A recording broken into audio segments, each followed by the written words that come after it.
Can you see everybody? Mm-hmm. Here, do I need to move? You're good where you are. Okay. Okay, so what I'm gonna do here.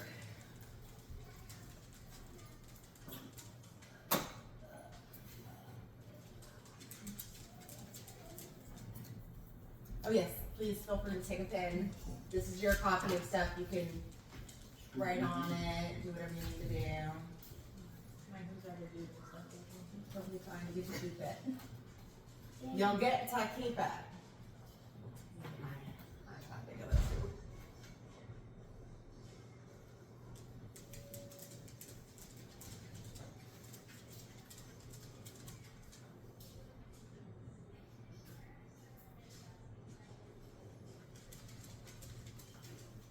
So this is Tipa Snow. I don't know if you guys have ever heard of her, probably not. She's very, she's actually fairly famous within this particular industry.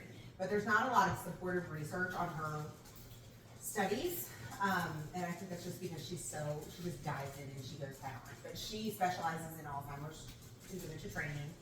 She's an occupational therapist by trade, and I don't really know her history, but I would assume just from working in the setting, she observed people not knowing how to manage residents who had dementia or had behaviors related to dementia, and it just exacerbates the situation when you're dealing with somebody who doesn't want to do whatever you're asking them to do. And I'm trying to get logged in here so I can use this script so I don't have to see my screen.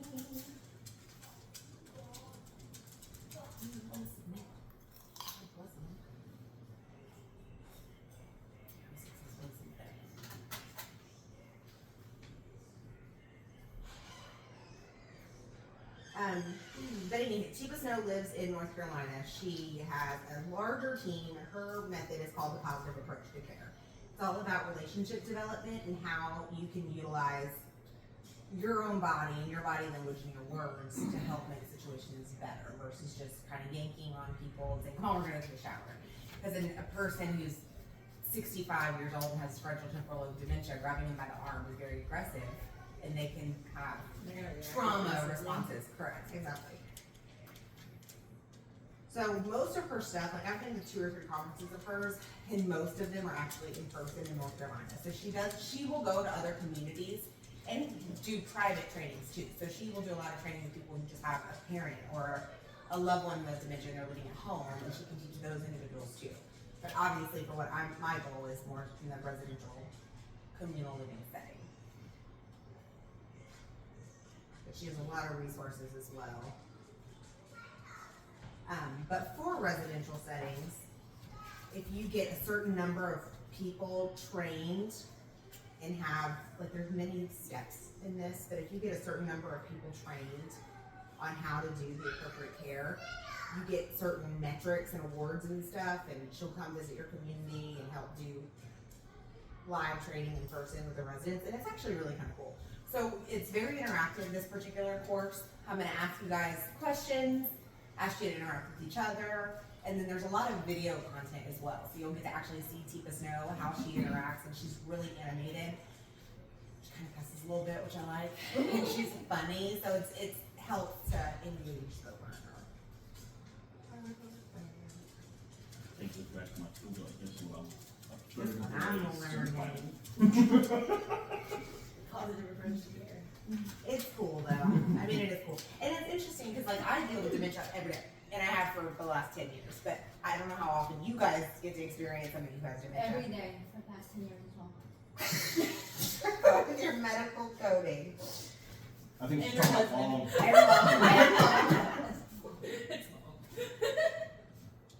I'm sure a lot of this is not expected. That's what I was actually thinking that of kids that, you know, It's learn helpful. exactly. And a lot of the skills that you learn, even just from regular kids, not sped kids. Like a lot of the time, getting their attention is different. If Finley's having a fit, I don't do it as much as I could, but I also don't train it every day. Now, if I did, I would definitely use it on people, probably more than what I do. I do my children. Uh-oh, here it comes. Megan's gonna be training every day. We're gonna be Every day, I'd be like, hi. she's gonna be conditioning all of us to. Are you using your positive It's approach okay. to care? level tone of voice. Take those steps. Shoot, I've got kids that can't remember anything for 5 seconds. You tell them one thing, 5 seconds later, gone. They're No, just stay not- on. Just take that off. Okay. Let's see. Well, can y'all see that okay? If I leave it in this Learn version? what a student Okay. Jody was. So obviously, you guys have started to read through here, but the Teepa Snow approach, like I've mentioned earlier, is really about developing relationships and utilizing all of your senses to match the residents where they are. You all have your own unique style of getting things accomplished and goal-driven objectives, but when we're dealing with residents living with dementia, they are the ones who are kind of taking control of the situation. Regardless of what you might think you're going to do when you go into that room, it's all gonna be based on how the resident reacts and responds in that moment. And it can change moment over moment. So the idea behind this particular approach is to utilize all of your senses and all of your skills to be able to meet those individuals on your level. I'm gonna do a mixture of this and then just talking, like, I can't stop talking. Visual data. Okay, so another one of Teepa's, which you'll see in the videos as we get into it, Teepa Snow's approach is really about dealing with people directly and head on. So Lily's over here, and if I come up behind her like this and put my hand on her shoulder, it's likely gonna startle her, particularly if she's in a moment of not being super lucid. So instead, when you're dealing with a person with dementia, you're gonna wanna get on their level and make eye contact, and then ask permission before you touch them. And their version of Alzheimer's or whatever stage they're in of brain changes is gonna impact how they respond to you. So I could say, hey Lily, do you wanna go do this? And you might not be able to answer me. So I have to use other techniques and approaches to get you to respond. So one thing I would do is you take your hand and you go, Lily, hi. Hi. And she responded to me. So, and then at that point, I would reach out my hand to you and extend my hand to you. Okay. And you would take it, right? Not always, but this is an option. So you could do that, and then let's say this. And the technique that Teepa Snow uses to get people to do what they, assist in getting your objectives met is called hand under hand. So the goal with this is I could take my hand like this, and then now I have contact with Lily. So it's easier for me to get her to be engaged in our discussion and our conversation right here, because I'm making physical, positive contact. I wasn't aggressive, I didn't grab her hand.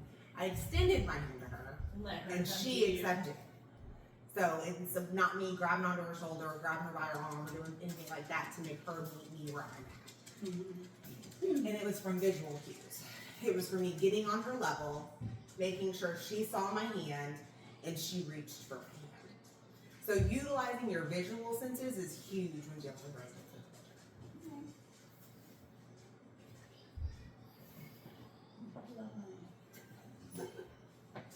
It's cool information. It really is kind of cool. All right. So, what do we do wrong as dealing with people with dementia? I really suffer from this because we talk too damn much, and we want to fill the silence because we go in and we sit with this 80-year-old who really doesn't have much to say. I think so. I have to fill the space. But really, we have to allow these individuals to give us time to process the information. The time it takes for you to have an interaction with somebody, just saying hello and good morning, it can take them double the time to formulate a response. So you have to breathe for a second. Don't just have the urge to say something. I struggle with this often. But you have to allow the silence for them to process and be able to respond to you. So that's one way that caregivers often fail in their mission whenever they're going to provide care to residents. Because they go in and they're like, hi, Mrs. Jody, we're going to go take a shower. Let's go right now. Let's go do it. We're going to do this and we're going to do that. We're going to do that. And Your brains are not catching up with everything you're you have saying. no idea what's about to happen. Like, what is this person doing? So part of this technique and this strategy is going to be able to learn how to do that. All right, I'm going to switch gears a little bit and let you guys be introduced to Teepa Snow.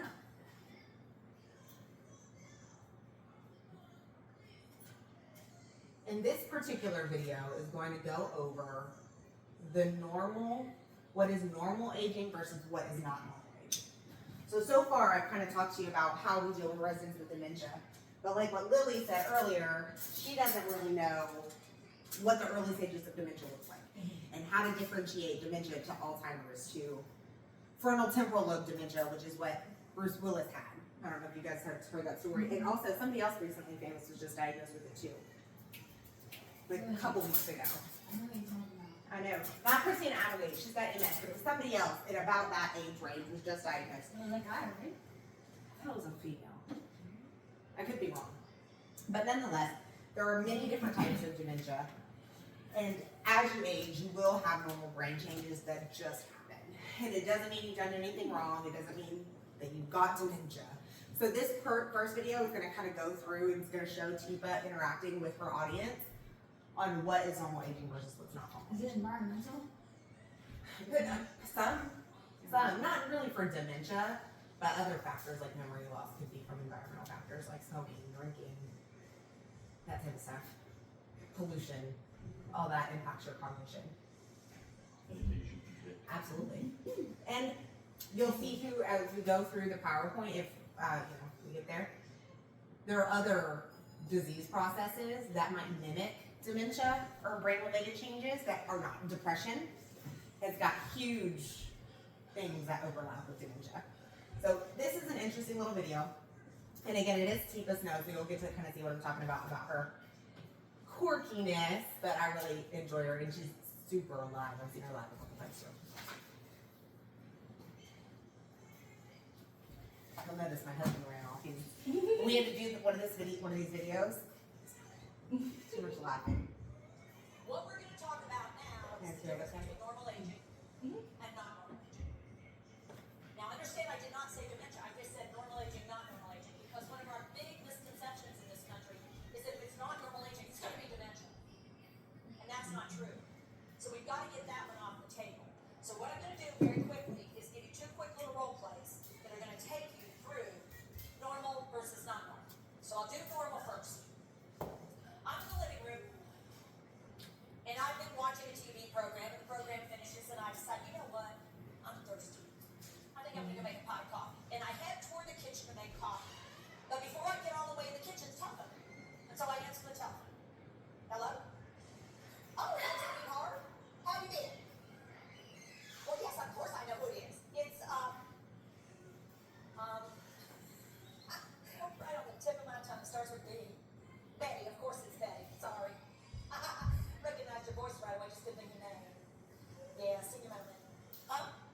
What? Oh, no, I'd love to get together. Oh, together? Okay, what? At 2 this afternoon? All right. Oh, at the mall. Okay, well, which end? Macy's. Oh, that's where J.C. Penney's was, right? They moved out and I know what we're talking about. Absolutely. The menswear is that the same, yep, I know where to be. 2 o'clock, I'll be there. Wait right side, I'll be waiting right side door, it's supposed to be yeah. What? Oh, they opened a new chocolate store. Well, you know me. You know what I'm gonna get. I'll get caramels, I always get caramels. You're gonna get, I know you like the, white flaky stuff in the chocolate. Yes, coconut, of course. That's you. Huh? Oh, no, I'll be happy to call and see if Margaret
Every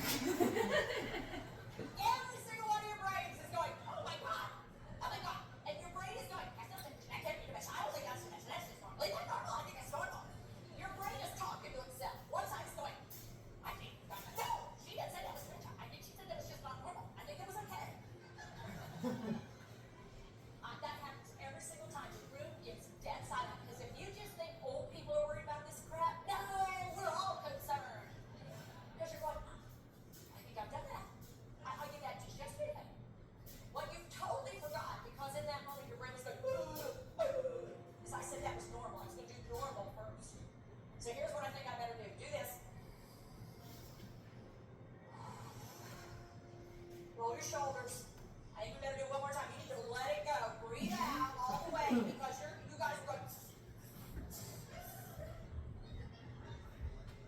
And by the end, your brain's going, oh my god, you got it! I got it! I told you it's stress. I told you it's stress. I told you it was especially when I had to come back and sit in the chair, you're going, oh my god. So, guys! Alright. What'd you think about that? She shouldn't have picked up her phone. There you go. Straight to the coffee. Go to the coffee. There was too much information in between. Nothing's for her. more important than coffee. 100%. It's my third cup today, so I'm a little jittery. Alright, so has something like this ever happened to you? Yeah? Like, mine was like all over. Yeah. One after another, the thoughts, and it's just go upstairs. Just slow down, lady. Just get off the phone and do your thing. Did you feel, can you help me for just a second? So, you can relate to this, Lily, in some way. Is that right? Like, Yeah. you feel like this has happened to you sometimes?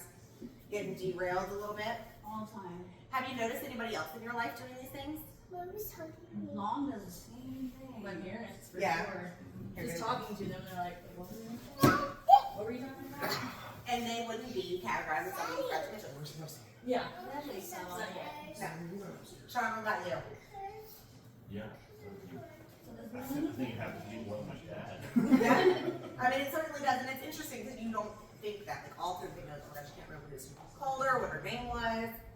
She can't remember. Maybe someone's just your brain is overworking it all Going the time. constant. Like I'm thinking of 10 things while I'm trying to remember what I was That's doing what it- originally. She's seen me. Hey, go give me a 6-pack of beer. Which one did you see me want? I did. By I the did. time I come Even from the Lucy big does it. store She'll walk to to the the kitchen grocery like- store, and I just walked 15 feet. Literally, when we still do that, she'll walk in the kitchen like, what was I getting? I'm like, we're getting it Does today. she Oh, appear yeah. slightly like autistic or something? Like the way the thinking was? She did. No, we're just assuming that it's somebody in their probably 50s, 60s, and it's normal aging. So, you're close, John. You're very Ahead of the close. curve. Yeah, I try not to think about it because it reminds me that I'm getting old and I'm just So we kind of already talked about the process part of this. Like, why do we think that this happens? And I know Jody mentioned like we've got a lot of things going on. Our brains are just overworked. But did you notice how your breathing or thinking changed as you watched? Did you have any like oh shit moments when you were watching that? Just substitute yourself in. Yeah, I picture like I was her at the moment. Yeah. How'd that make you feel? sad. Anxious. Yeah. Yes. So if that's normal aging, imagine what it might feel like for somebody who actually has dementia. Can you imagine? No. I want to. Yeah. So speaking of anxious, that's a trigger word you guys use. When your brain gets anxious or nervous, it dumps cortisol, which is a stress hormone, into your bloodstream, and it causes you to become even more distressed and your brain not to work as well as it normally does. So when you're in those moments of stress, when you're in those moments of anxiety, you find yourself being able to remember less. When your cortisol levels are high, even if you are in a perfectly normal brain function, you're not having any symptoms of anything else, if you are immediately put into a situation where you are anxious or stressed out, your body can't think properly. Makes sense. Jeez. One way to adapt to that, if you find yourself getting kind of anxious or stressed out, or oh my gosh, this is happening to me, or whatever the situation is deep breathing. You saw her do it at the end of the video, and she asked the audience to do it with her. It's one thing that is really, really helpful. So breathing slowly and deeply and making sure you breathe fully out will help draw cortisol back down so you can think, process, and control your emotions. So before we hit play, I'm gonna ask all three of you to take 3 deep breaths in through your nose, hold it for just a second, and then breathe out through your mouth.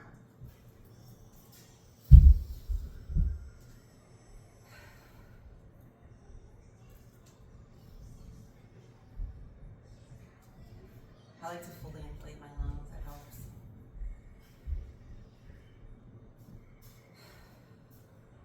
Like for me, I can literally feel myself going down. It really works, particularly on the normal day-to-day. I just take 10 seconds, count to 10, take 3 deep breaths, and I can reorient where I'm at myself. All right? Excellent. So I want you guys now to continue to watch this video. And we'll look at what is not normal aging.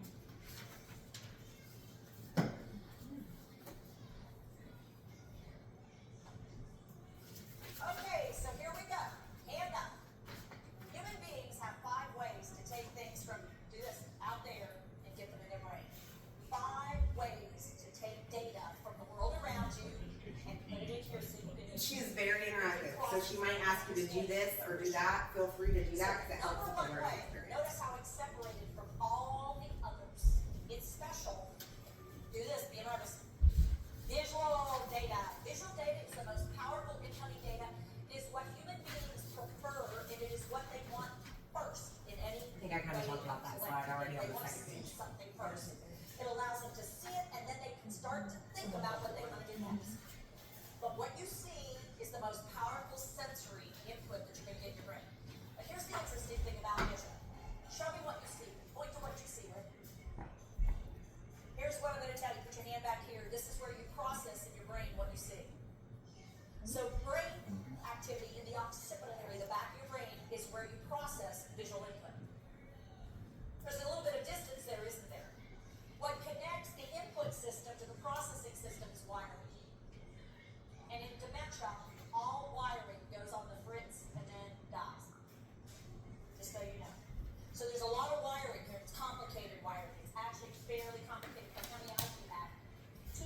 So you've got to take in data from 2 eyes, integrate those 2 pieces of data, process it, and then make sense of it. So all that's happening in the back of your brain. I'll show you in a few minutes. There's a huge amount of your brain devoted to visual processing. It's huge. There's also wiring between what you see and some other parts. Second way that you get data in your brain, make your index finger. Oh, look at how it points to things. What you hear, auditory incoming. Auditory data is the second most important way that human beings get data into their brain. Auditory. But if you hear a sound off to the side, what will you immediately do? Look! Because this is primary. This just alerts you to go look and see what it is you want to see. So when it comes to dementia, visual and auditory. People with dementia pay more attention and are really getting more value out of what they see than what they hear. This is secondary, this is primary. Guess what caregivers like to do a lot of? Do this. Y'all love to run your mouth. What you're saying. What they're doing is watching you when you're saying. They're picking up on your visual cues, but they're missing the content. Because what happens is we think they're processing what we're giving them verbally, and what they're really processing is how we look visually and how we sound, but not necessarily the content. And because we're not on the same page, they're not getting this, they're getting this. We think they're getting this. This is not going to match. Who has to change? We do. So we have to use less of this and start with this. And learn to use visual more than auditory. Third way you get data in, auditory. Put your hands right here. Your temporal lobes. Both sides are involved, but they're very different. This side is very different than this side. How many ears do you have? 2. All forms of dementia, all forms attack the brain asymmetrically. It means it attacks one side of the brain more than the other. That's how it works. It hits one side and then it spreads more. So what happens in general, the left side of the brain is generally attacked sooner, faster, and more devastatingly than the right side of the brain. We don't know exactly why, but most patterns of dementia attack makes it more on the left than on the right. Left, right, language areas, but they're different. We'll come back to that in a little bit. Third way that you get data in your brain, take that middle finger, drop it down, and touch it to the back of your other hand. Now this is actually complicated.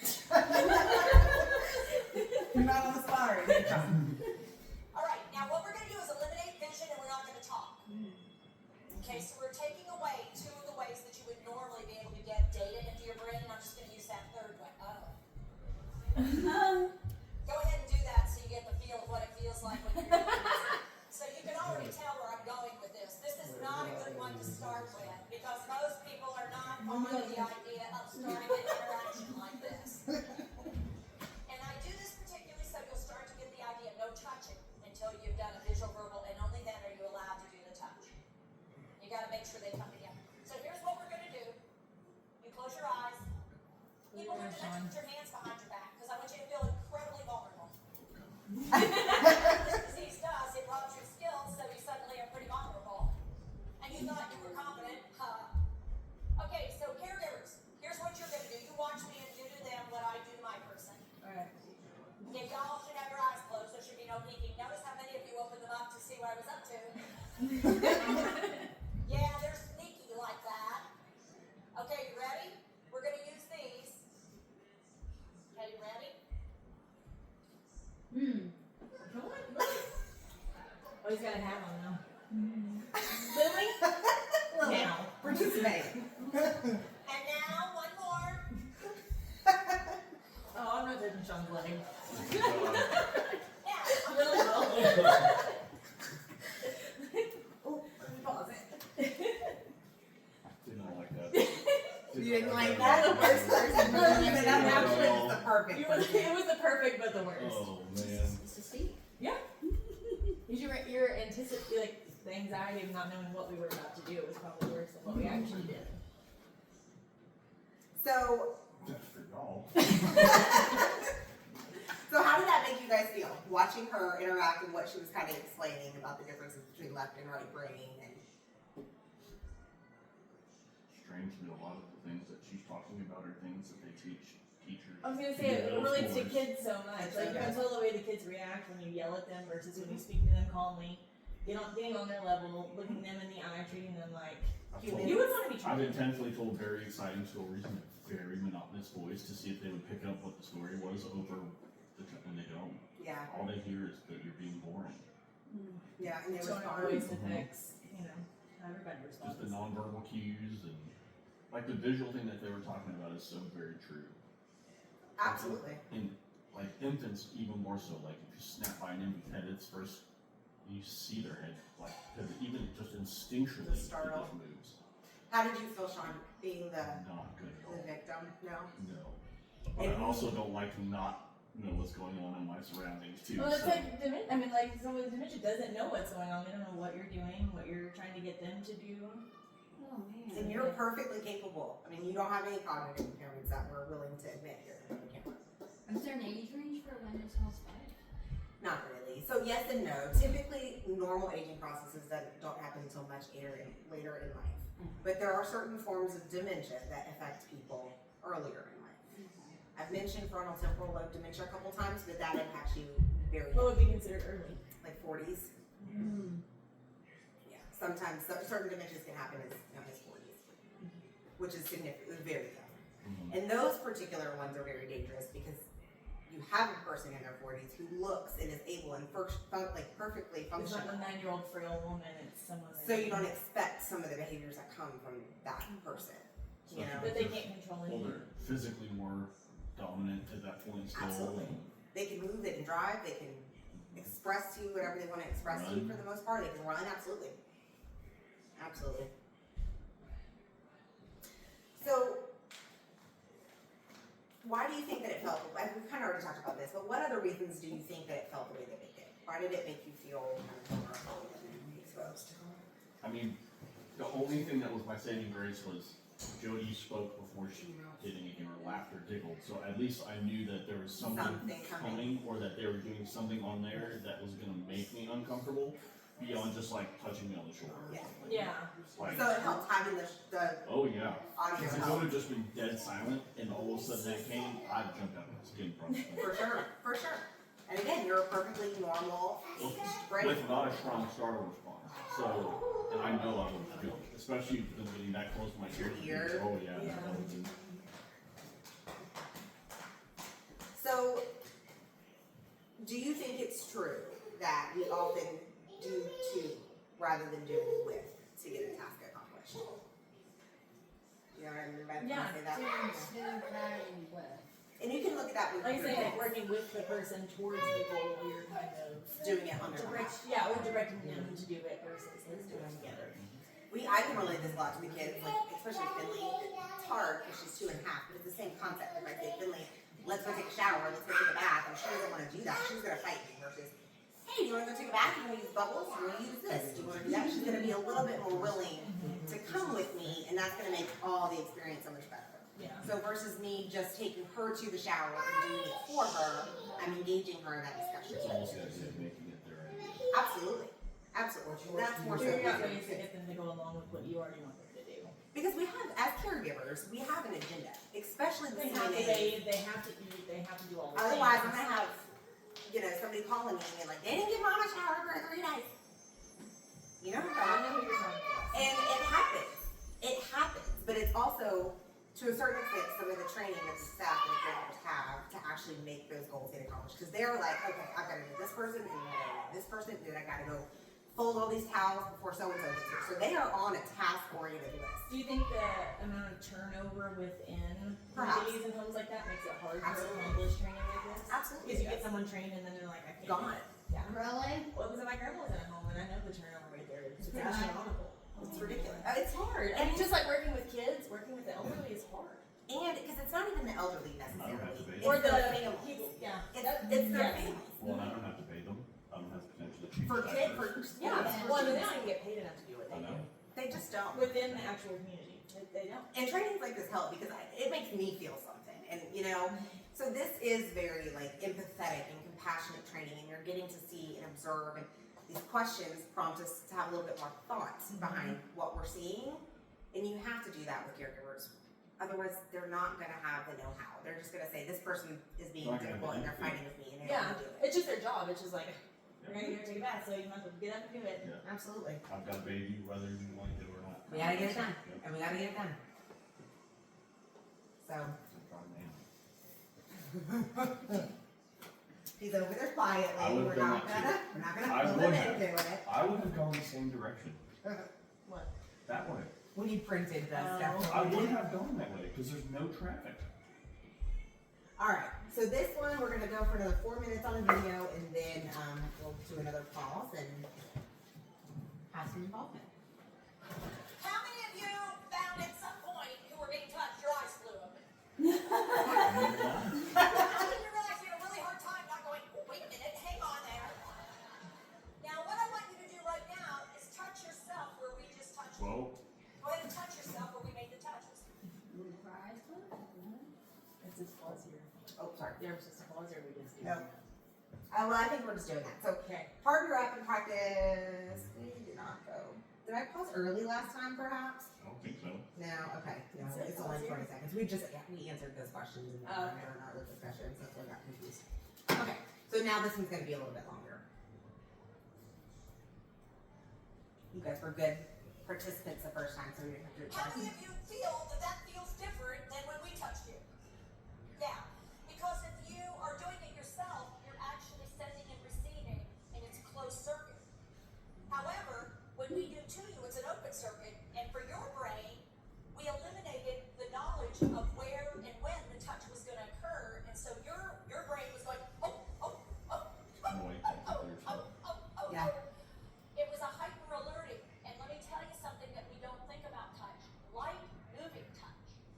Light moving touch. Cockroaches crawling on your skin. Oof.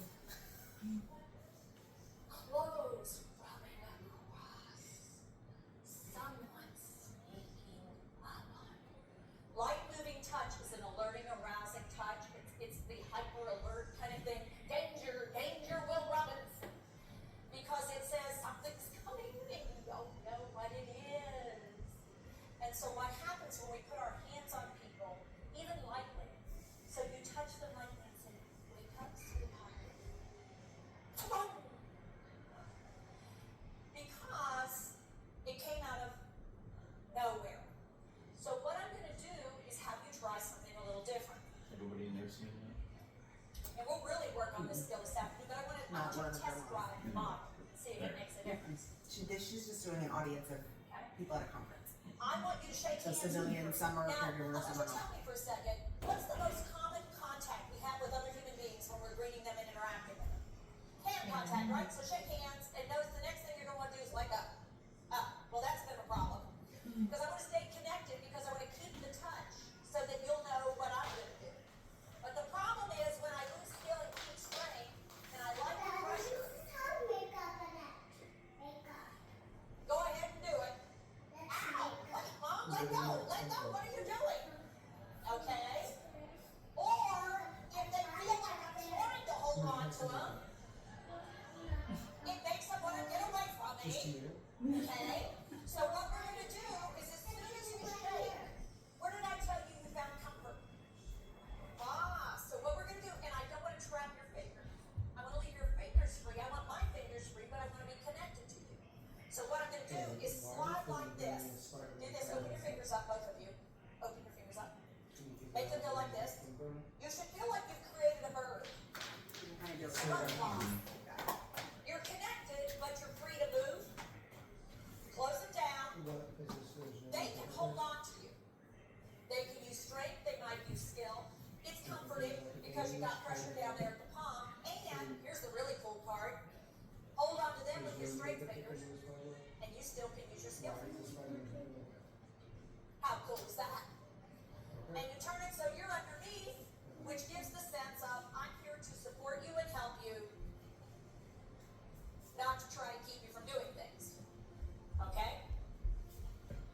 So all about perception. I'm not a person that likes to touch those. That would almost create more tension for me That's what I'm than. I guess it isn't the person. Yeah. Yeah, I don't either. I don't like. Like if I don't somebody, like to be if tickled. somebody or grabs my touched. hand to shake it and they don't let go right away, I'm like, Well, and that's what she was talking about, right? Like if it's too strong and it's more of an aggressive touch than it is a comforting touch, that palm to palm, it's gonna make you want to run away. It's gonna make you want to pull away. And it's gonna make you less engaged in that situation. Yeah. So you have to read the room. You have to read the So you may resident, know right away whether they want to be touched at all. and then you can know how to respond differently at that time. Let me deposit this, and then we'll be right back.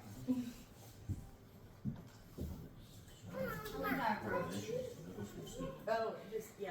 like everything she's talking about. I literally am like, I'm sitting here watching a middle school, secondary teaching TV. Like that's how legitimate this speaking is. Okay, I'm Kids react the same way. You're like, hey, do it. And they're like, Yeah. why are you touching me? Don't touch me. You But know. if I So, go and I firmly trap somebody's shoulders like this, and I'm like, you know, hey man, you did so good here. And it's like, oh my God.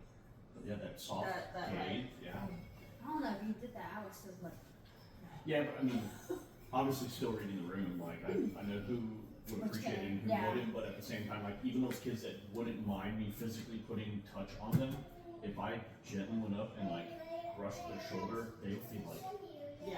It isn't that so non-instinctual though. Like particularly for somebody who's asleep, or your kids, you think, oh, I'm gonna go press on the cheek or rub their arm, it's gonna be so gentle. When in reality, it's having the exact opposite effect. pretty more. This is the kid too, because like, yeah, I go in there, I can touch her, and she'll just kind of wake up. or Yeah. something. Yeah, that's true. Yeah, Yeah. but when Nick touches me, I'm like, Jumps right away. yeah. So that was an What's interesting analogy. The analogy of the cockroach is like just hang up. Like, oh my god. I don't like that touch at all. Like, don't tickle me, don't, nope, nope, nope. So I know you guys have to practice on yourself, but try to practice on each other, on that hand in your hand contact. but we just said we don't like touching each other. Just as a hand. It might not be the best angle. Or there you go. What was the one where shaking hands, but I'm kind of like, You Holding did it. it? So you would have done hand under hand. So Lily, you would be the caregiver in that And I would be situation. so it's just like a flip. It's like a Yes. taking control without, like, come on, let's go.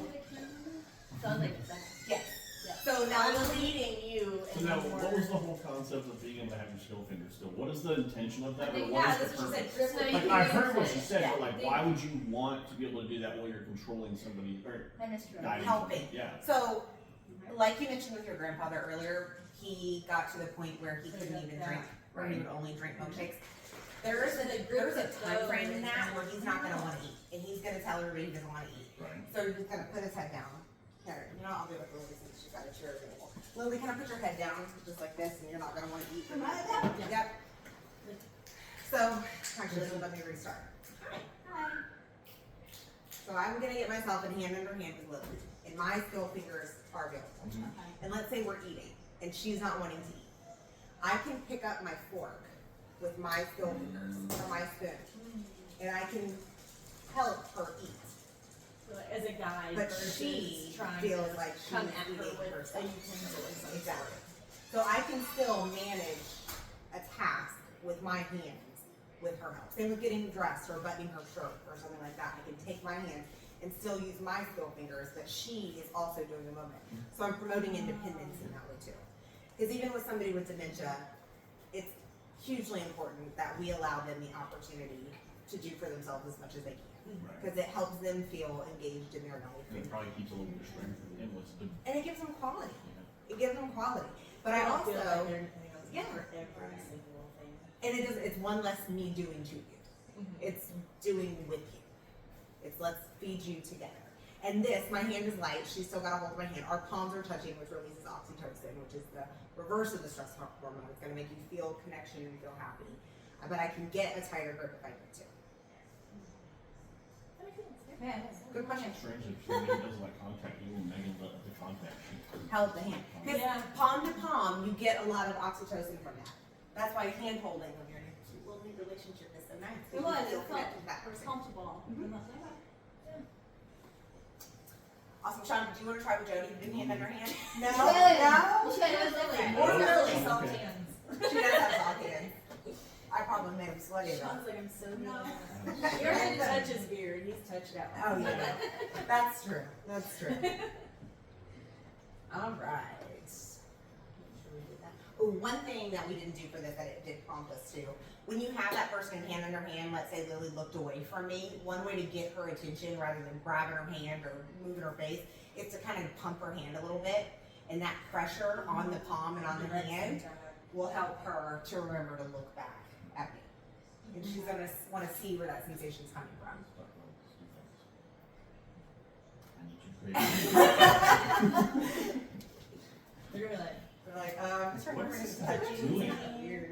No, I'm doing a hand in hand under. This is caregiving. Huh. Try this. Get a little on. Now this is an interesting phenomenon. The oldest sensory motor track in the human brain is eye hand. It is the one that develops first. Put a baby, sit it up in 3 months. What will happen if you let go? Down it goes. It doesn't even have trunk control. Doesn't have head control. But if you lay it on its back so it doesn't have to do a whole lot of work, and you put the dangly crap down right in the middle range. They're fascinated by it because they like to see it. And then they're just starting to learn how to do some of this stuff. So they're not very good at it. They have skill. They just have some strength. They're learning how. And they're learning to move against gravity. And so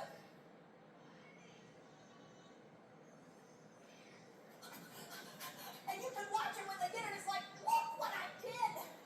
Did you see it? I have control. And suddenly their excitement builds because they have the feeling that they control the world.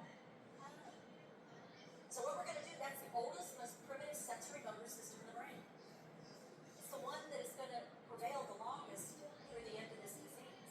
It'll be the last one I lose. I hand. And I'll lose skill before I lose strength. That answers the second part of the question. Yeah. We did this part, so we're gonna work through the pause. But here's the really cool part about human beings. Do this. How cool is this? Visual motor. Watch this. She's here, she's looking around. So let your partner look around for a second. They're distracted, the world's really interesting, they're excited. Wow, how cool is this? Take your other hand, lay it gently on the back, and give a pump in the hand. And no matter what they're doing, they will pause, they will look at the hand, and they will look at you. Let them look away.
travels with me, so her brain is both getting and giving. I've reestablished the two parts of the loop so that she is doing with me, I am not doing to her. And she can give me feedback. I'm liking this, this scared me, this was okay. Take more time here, but this was fine. Did she give me all that feedback? Yeah, we're talking to each other without words.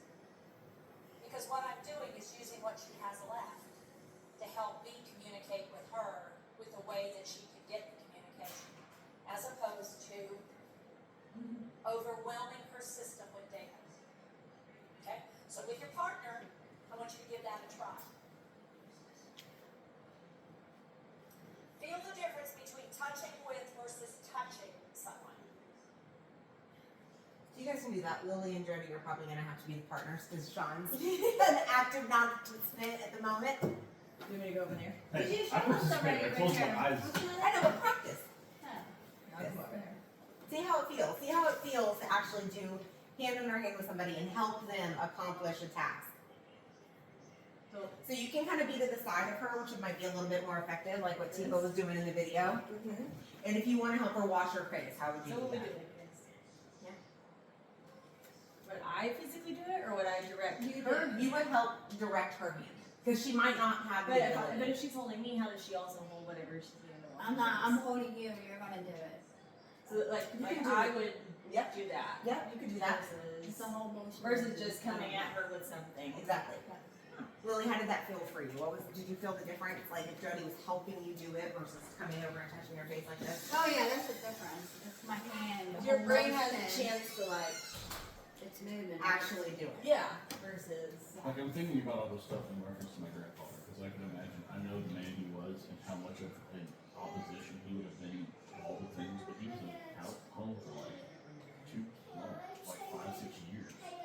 So I know that he had to, like, some of this is probably done to him. It's just interesting thought of how they would get through to somebody who's being so oppositional. A little bit defiant. And if they had any sort of training, or if they were just going If in they're just blind, going then on, yeah. You get any drugs on them? Unfortunately, yeah. I mean, unfortunately, with a lot of antipsychotic use in the elderly, that might not necessarily be needed if we were trained differently. Now with dementia, they just deteriorate, there's no reverse for the other.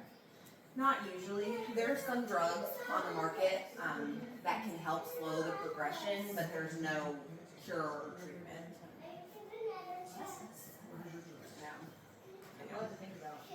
It is a lot to think Even when about. I go on with that, like, Well, that's where the caregivers and the family come into play to try to get the best training that they can to make the quality of life better. Because a lot of people just don't know. And CNAs, when they go to school to become CNAs, it's another very task-oriented thing. They spend a lot of time, they do try to spend a lot of time on approach and perception, but they don't take the time like this to sit down and train caregivers on how to do what Tifa calls the positive approach to care, like actually getting the hand under hand, making the contact. They don't take the time in CNA school. Maybe nursing school. Not really. I mean, they have to train some, but it's very surface level. Probably It's more not crisis quite prevention than it is. absolutely on unless being you're proactive. more Right. specializing. Is there a definitive difference between when you have male CNAs and female CNAs in the reception of care? It depends on the person. That's very. I've So had my some. grandmother responds better to men I was gonna than she say. does to women. I mean, I've met some really great Yeah, but male as she's getting CNAs. older, she's, you know, getting Well, better. And her, it's more of becoming an attraction. Yeah. Even in her, at 92. Like a man walks in, she's like, oh, They you feel a little. know. They feel a little frisky. Yeah, I mean, really, it is. I don't know, it's like teenage brain all over again. They kind of regress and Same revert problem, it in is some in of this their. teenage brain all over Yeah. again.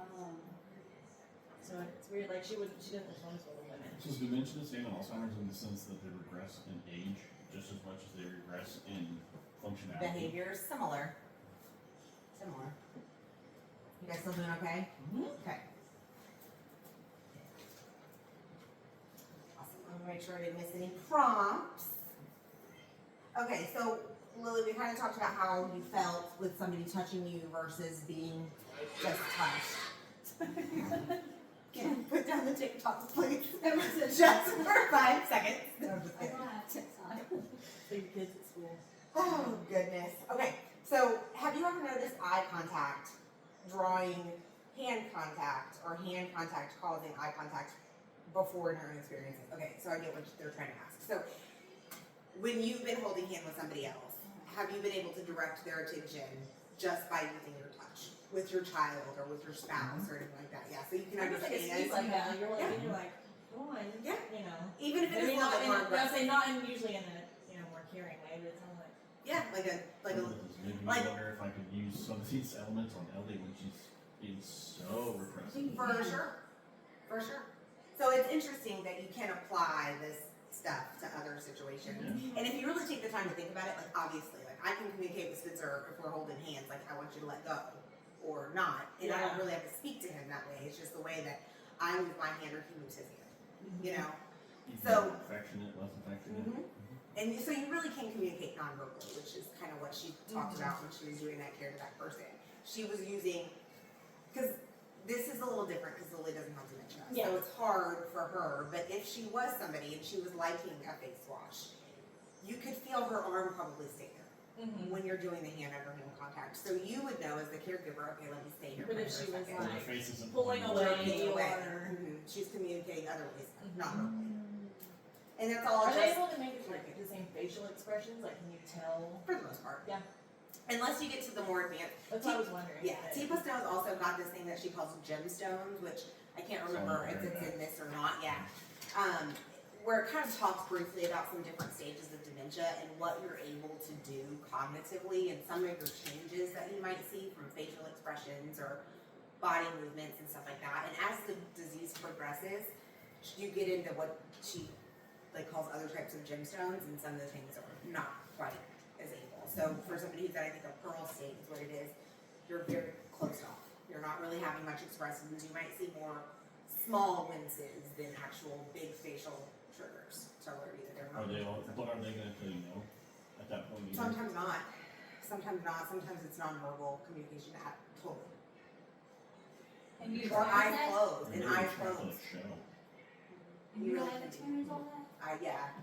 Yeah. Not so much anymore because what I do is more at a regional level, Right. but yeah. And it's hard for people to take care of their loved ones at home when they're dealing with that because Oh, yeah. they don't have this training either.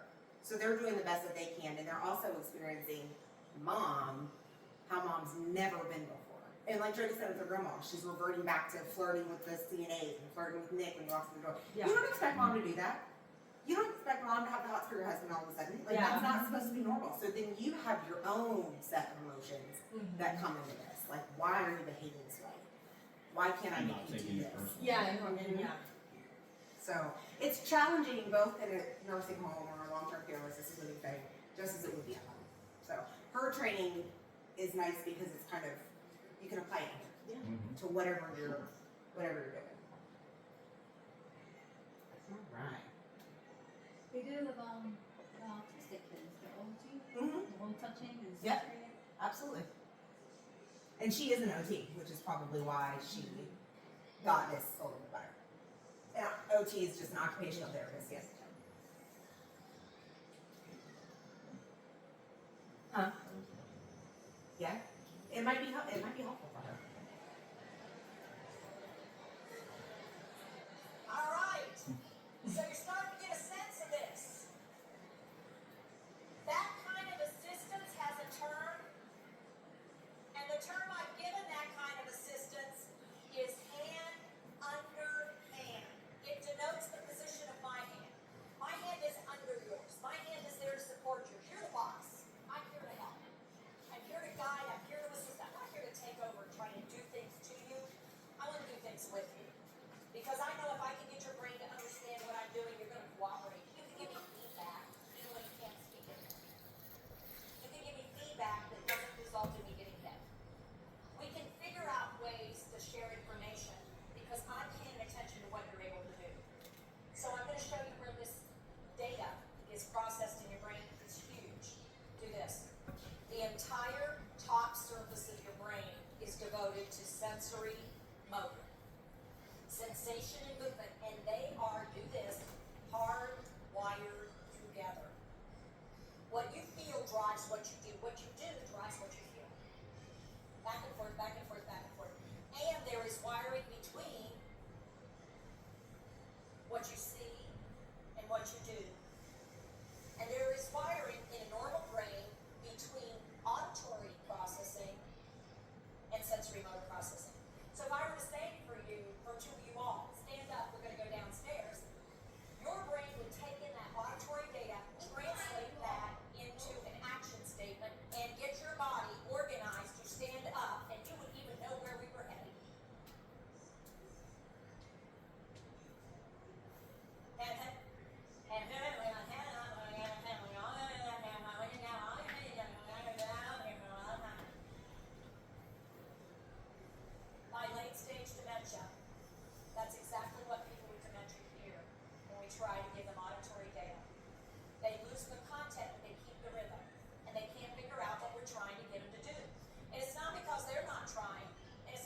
The That's sensory. sensory, yeah. Interesting. So how'd that make you guys feel? What do you think about that? About I mean, I guess I didn't realize they lost the ability to comprehend auditory response. I guess I didn't realize that. that's what we spend most of our time doing as care partners, giving direction. Yeah. Come on, it's time for lunch. Come on, it's time for your shower. Gotta do your laundry. And you Does make it your bed. become like literally like picture clues, or how do you Well, like we a charade type situation? we take our visual, right? We take our visual that she told us. We're gonna make sure you've got eye contact with me. And the hand under hand approach, the idea is that we are going to help them do it. And I don't have to necessarily communicate to you with that, just like she did with You her. don't have to example. let me know that we're about to eat. You just have to. I can show you, and you can take the cues that I'm using, kind of like the charades, and you can figure out what we're doing. I'm still gonna talk to you, because I don't know for sure what you can comprehend. what you Yeah, can't. It's like what you would do if you're speaking to somebody who doesn't speak the same language as you. Doesn't mean you need to yell at them. Yeah. Speaking You louder don't have would to help. talk any slower, because talking slower is not gonna make them comprehend it anymore. You just visually present what you're trying to say. Yep.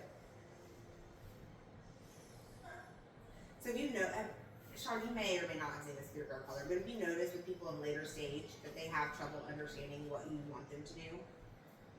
Did you ever experience that with your grandfather? No, because I didn't go sleep that often. What about anybody else who does Well, experience? I had experience with grandma. With what? People are growing. That's true. Yeah, because it's hard for anybody to understand. So Kids. kids for sure. Kids for sure. Or you just assume that they understood you as you meant it to be understood.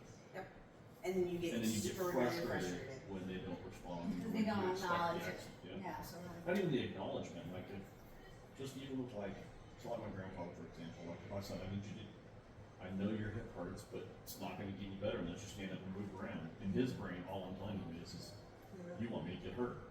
Yeah. And so he's not gonna do it, and I just get more and more frustrated in the sense that he's not fixing the problem, and to the point where I'm angry, he's angry, and now we're getting out to And nothing's getting When accomplished. eventually they don't really understand the why.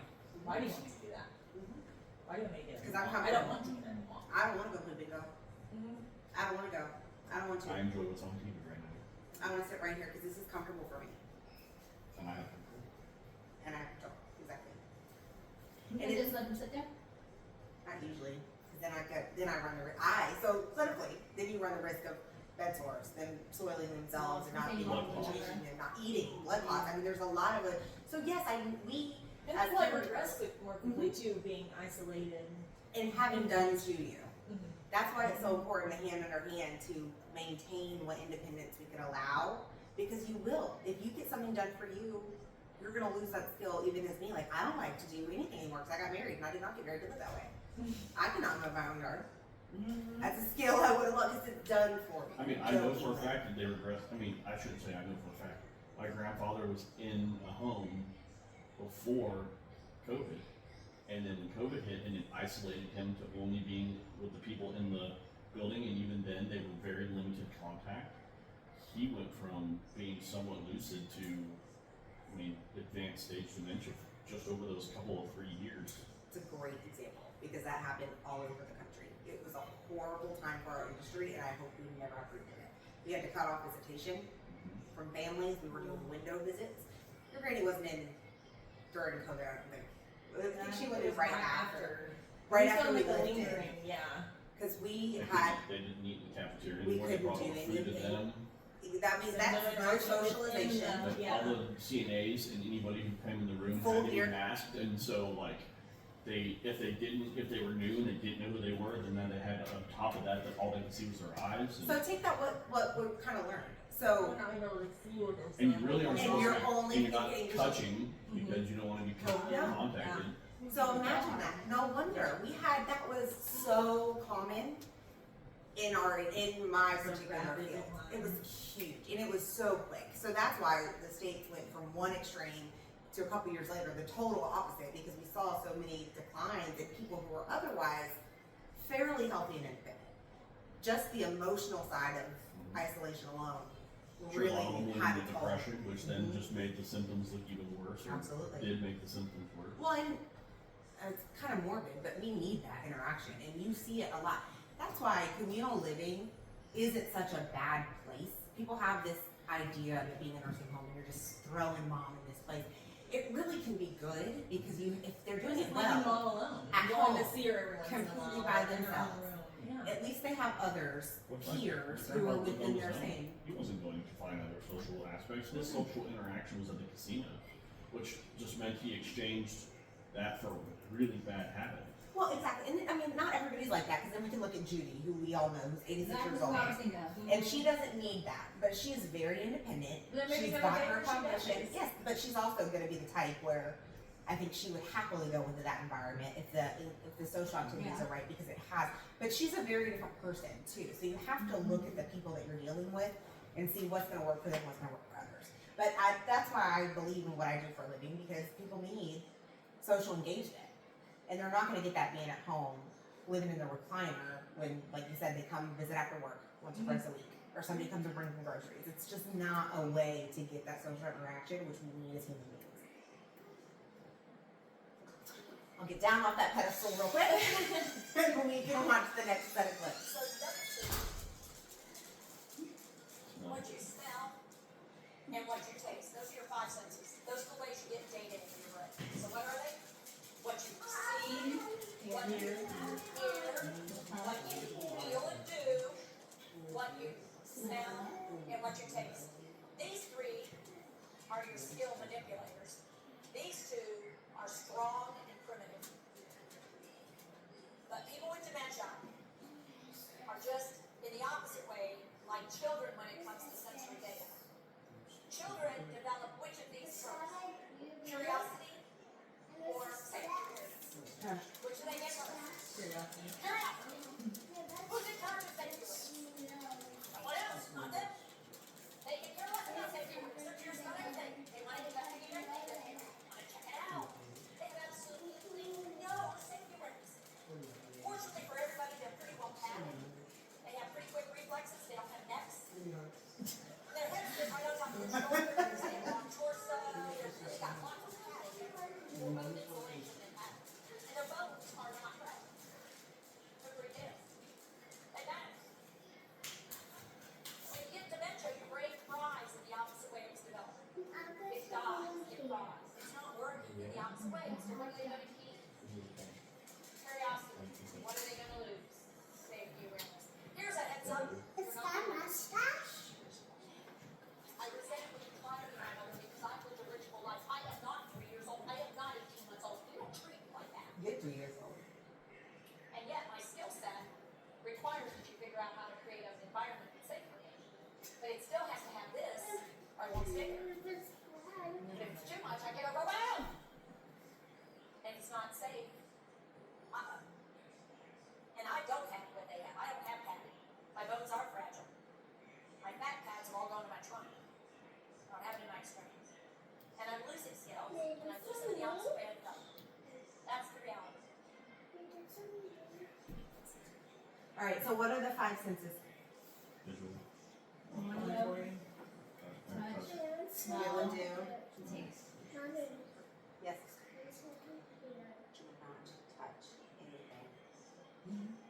Yes, ma'am. Thank you. Sit down. Do you get to where people in dementia they'll tell you that things don't taste right? Sometimes, but they don't like the same things anymore that they used to. Textures probably. One, usually sweets are the one thing that sticks. That's Sweets and salty. So my grandpa stopped eating because he didn't like the way things tasted Tasty. anymore. So real quickly, we're going to go back to our scenario.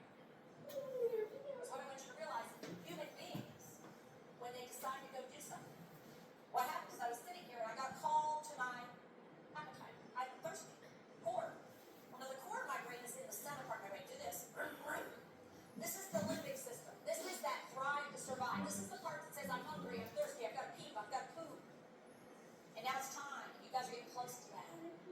It's, look, temperature regulation. It's also how I fight infections. It's heart rate, respiratory rate. It's wake-sleep cycle.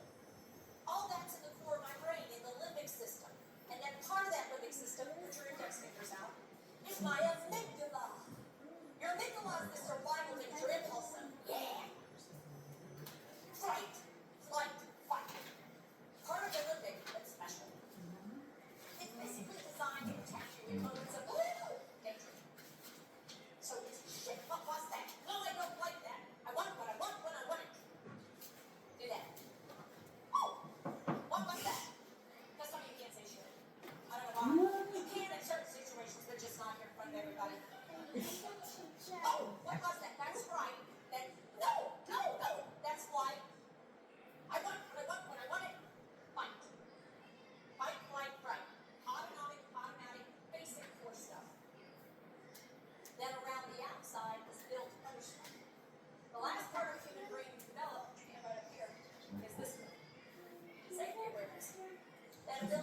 things through, to be thoughtful, to consider your options, to control that limbic system, that autonomic system, and instead say, you know what, not a good idea. Hang on there. Let's not go right now. Let's wait a second. Making decisions. Initially, sequencing, terminating, and being able to see something from somebody else's point of view. Very last part of the human brain development. There are some people who never get it. Just so you know. You know them. So here I am in the living room, and I decided to make coffee. Ah, that was my living system saying you're thirsty, go get something. And I started to act on that, and what happened? Oh, look, gosh, telephone rang. An interruption, auditory. I knew what to do. I answered the phone because I recognized what it was. And then when I heard my friend's voice, I knew who it was, but I could not think of her name right now. That is normal aging. And here's why. What happens with normal aging is the following. Put your hand in the back of your brain. For each human being you've ever met, you take a picture, snapshot. You see them multiple times, you have smudges with snapshots, and you have them each in a file folder marked that person. But then, in order to come up with the name of that person, you have to go up here to the left, temporal lobe, and find your file cabinet for names. You have to sort down through the list of names to find the one that matches that picture. And then what you have to do, go over here, you have to do voice recognition, and match it up, and then out of your mouth from this side comes the word embedding. That's a lot of steps. Yeah. Here's a reality check. Our speed of processing slows over time. It's basically 0.5 to 1% per year. Time is 25 hours. Yeah, around 40 to 50 starts to look slow. And so I look at Sean's you, dying a little There you bit. go. the mouse is not clicking nearly as fast. Now let me tell you something about the mouse. If you keep clicking that button, you freeze the mouse up, and the mouse goes, I don't know what you want. Hang on, stop. I don't know what. Wait a minute. I'm thinking. What am I thinking? I can't tell you anymore. You want me to think of something. I can't think of it. Oh, blank. It starts with me. I got the file drawer. I even got the right area, but I couldn't come up with the name as quick as I wanted to come up with the name and the expectation. And so some of us go, oh, hey, sweetheart, how are you? I'm cheating. I'm using automatic system to cover for the loss. And some of you call me on it. What do you think this is? Why are you so mean? One of these days you'll be older. You'll have that moment of, I know one. This is why we give you name tags. This is why name tags are a good thing. Because what did I provide for your eyeballs? So there it is. I don't need to look at the file cabinet. Look, I found it. So as you get with older people, you'll start to notice when you wear your name tag, they look at your name tag after they look at your face, and then they say your name. That's because they're smart. Some of you are doing it. And if not, the thing that's the hard one is, why is it so neat? Here's what you want to learn how to do. Hey, Betty, it's Tifa. Why don't we talk like that anymore? We used to say things, there was a polite way that you did the telephone. We don't do it anymore. You go, hey, you know who I am? And I did say, well, you know somebody has dementia. Which one am I? What is this, a quiz right away? I don't like you very much anymore. You're making me feel stupid. How many people like feeling stupid? Raise your hand if it's your favorite way to feel. We've got to quit doing this because what ends up happening is you shut down my system, you don't make it work. Because right away you shut your agenda out. And that stress, that cortisol is So if automatically you go shooting out. downstairs, which we are going to do because you know what I'm noticing? Your Olympics are starting to get really active. Y'all had coffee and some juice, you had this, and your Olympic is going, we need to pee. We need to pee now. I need to get up, I need to go pee. We go pee? I thought we were going to pee. Are we not going to go pee? I need to go pee. And so your Olympic system is sort of queuing you up. We got to go soon.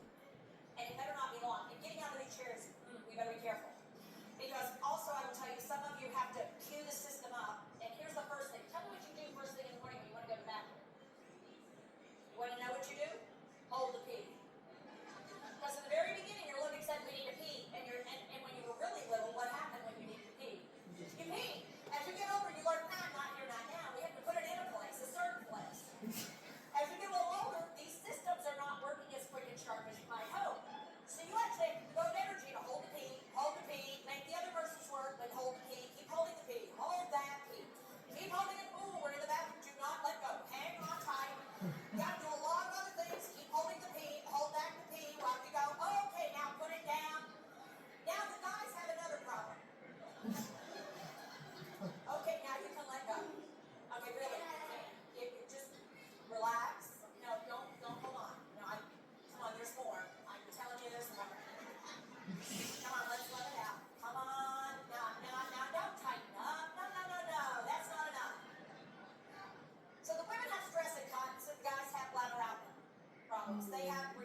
information. Hey, It's a lot of let's buy information. some shoes.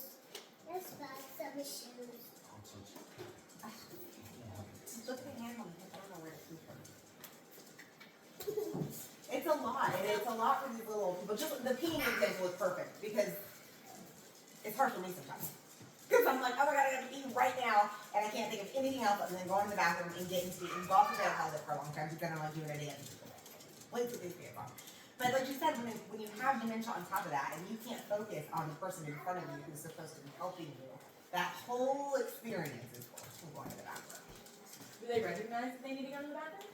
Some people do.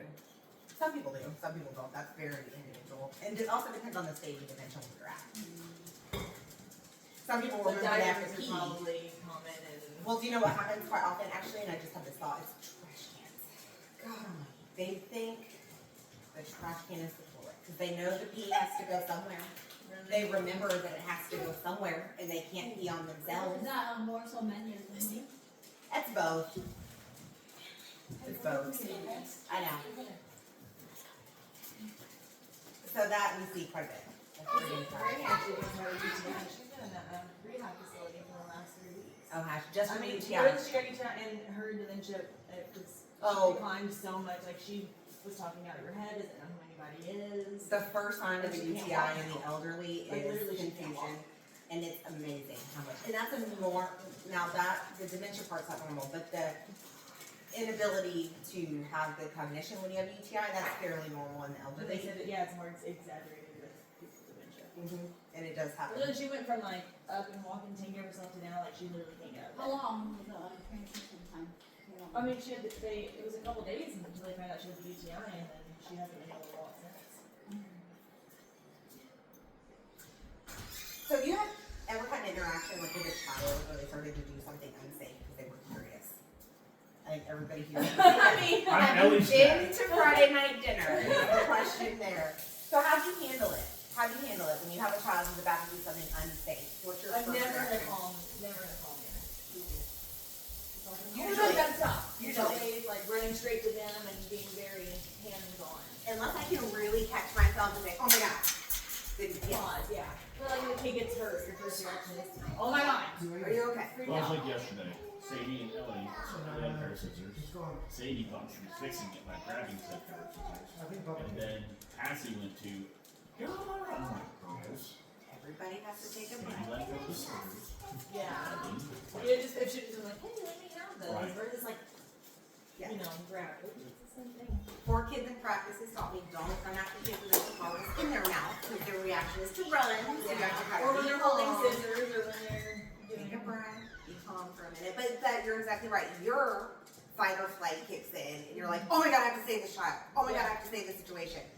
Because if not, they're gonna hurt themselves, or they're gonna stab themselves in the eye with a scissor, they're Also, gonna swallow in them all. emergency situations, they always say the first step is to remain calm. Take those 3 deep breaths. That's hard. Bring that cortisol down for a second, and give yourself the opportunity to have a clear head to deal with those situations. So, given what you know now, does what happened make sense to you with that example with the child? Does this passive reaction make sense? I mean, we When should you think back, you feel like my child's in danger. Yeah. But maybe calm is the best way, but not always the way you automatically respond. So now think about the people living with dementia and ask the same questions to yourself. Do you have a better understanding of what happened and why? So why their reactions might be different? Do you think that this information is providing you with a little bit more insight? Well, yeah. Yeah. Yes, and it's funny because like everything so far has been taught about dementia, but my brain has not been on dementia. My brain has been on my those proceedings and how similar. Very I applicable. mean, the reality is their frontal lobe is not developed. The connection between their ability to make a logical decision and the results of the circumstances that's going to occur from it, they don't put those connections together. They just don't. And that's why I end up with kids that smoke a vape, running into cameras. They're can't thinking, process yeah, it they at that didn't time. think that far ahead. Their thought process stopped at, I want to do this. Yeah. Which I'm sure that happens with patients with dementia. They don't think about the consequence of what may happen from what's going to happen because their brain is locked in, I want to do this. Or I don't. Or I don't want I to. don't Whether want it to is shower. easy, or take my medicines. Or eat. Like I can imagine how difficult it would be to give somebody medications who When they don't want absolutely it. doesn't want it, and you have to give them. And they don't know why they don't want it. Yeah, they just know they don't want They're it. not just being defined just to be defined. And Sometimes it's kids sometimes too. it's easy, sometimes it's, I don't know you, and you're trying to get me something, because all of our entire life, You're we're trying to taught, poison me. don't, you're trying to poison, don't pick Don't stuff, take don't know stuff for from- strangers. Yeah. And they don't know who we are. And sometimes even if you're a loved one, they don't know who we are, they forget. My grandfather thought I was my dad. Yeah. Every time he introduced me to one of the CNAs, it was, "This is my son John," and it's like, "No, Grandpa, I'm your grandson, John." Yeah. And part of it was the names are so similar, but I also think we look so similar that Did you wear an inside though? Yeah. he wouldn't have thought that. He wouldn't have done that. His pride was too big to. I mean, and even when I would correct him, you could see his pride going, "No, that's my son." Well, that, and there's a Well, certain you can level of, try it. I don't wanna admit, you know, I don't wanna Does she know admit. you are? It just depends on the day. She can come for Christmas and give everybody my name, or she might be like, you know, the people she's known their whole lives, you know, so it just depends. If they lock into a specific CNA that they will often. Well, it's weird too, 'cause like, coordinators. with Nick, she'll never forget Nick. She knows, and then she's known me, but to me, she could not know who I am. But that's And it Nick. depends too, like different And she knows cognitive that every changes. time. And different diseases have different cognitive changes. My stepdad passed away of, it was lung cancer that with mets to the bone in the brain. And it was found very late stage and didn't know. I'd never lived with this stepdad. He and my mom got married after I moved out of my mom's house. I never lived there, I would visit. So my exposure to him was limited. But my sister-in-law walked across the room one time and he thought it was me. And my brother, who's his son, walked through the room one time and he thought it was Spencer. And he looked at Spencer, what he thought was Spencer, he looked at Adam and said, "I thought he moved to Texas." So even though he had very limited exposure to us, for some reason, in that Still moment in in there time, somewhere. he pulled that because he couldn't get, like she was talking about the filing cabinets, he couldn't get the image to go to the name, but he thought maybe he looked like him. My brother Adam is not related to my husband, but and I'm not related to Lexi. But, Yeah. So there's not even the look, but he just thought at that moment in time that It's just a name he could come up with. and he thought he put that situation with it. So it's interesting because we're talking specifically about dementia here, but there could be cognitive changes impacted by many other disease processes too, and you just don't know. His was cancer with mets the brain, so that obviously Yeah. impacted his brain cognition. All right, you want to take a break? Yes. Okay. Let me go and stop the camera.